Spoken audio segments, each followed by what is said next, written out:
Hello, this is Puzzle Monster channel. In this video, we are going to look at how to work out the square root of any number mentally and fairly instantly.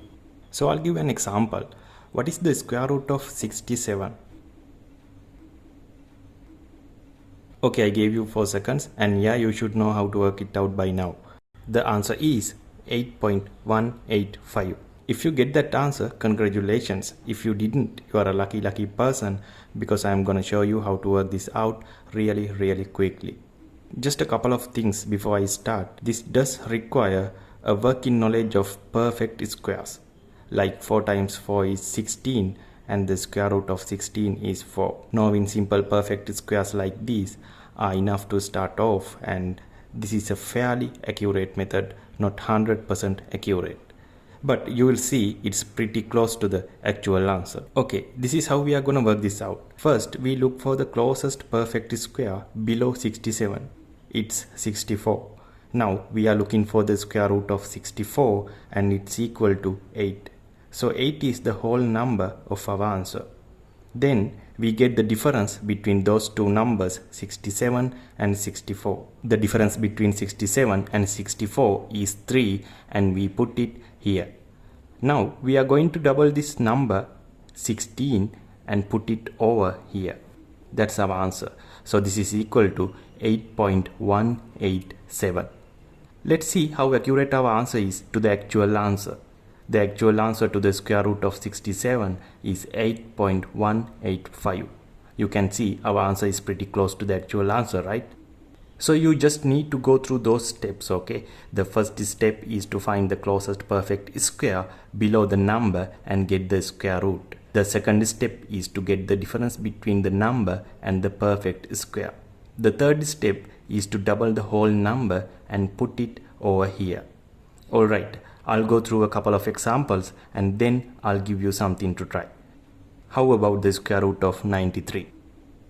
Okay, the closest perfect square below 93 is 81 and square root of 81 is 9. 9 is our whole number. The difference between 93 and 81 is 12 and we put it here, and we double the whole number, that's 18, and put it over here. 12 over 18 is 0.67. So our answer is 9.67. The actual answer is 9.64. So we are not too far, right? It's pretty close. Okay, let's see an easy one. How about the square root of 20?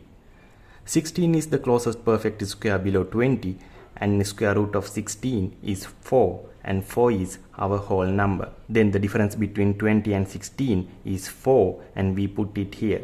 Double the whole number, 8, and put it over. So 4 over 8 is 0.5 and the answer is 4.5. The actual answer is 4.47 and again we are pretty close, huh? Now I'll give you a few examples. Square root of 23, square root of 58 and square root of 150. You can pause the video and try to work it out. Alright, closest perfect square below 23 is 16 and the square root of 16 is 4. 4 is our whole number. The difference between 23 and 16 is 7 and we double the whole number, 8, and put it over. So the answer is 4.875. Okay, square root of 58. Closest perfect square below 58 is 49 and the square root of 49 is 7. 7 is our whole number. The difference between 58 and 49 is 9. Double the whole number, 14, and put it over here. So the answer is 7.64. The last one, square root of 150. Closest perfect square below 150 is 144 and the square root of 144 is 12. 12 is our whole number. The difference is 6 and put it here. Double the whole number, 24, and put it over. So the answer is 12.25. This is pretty cool, huh? I hope you enjoyed that trick and see you guys in my next video.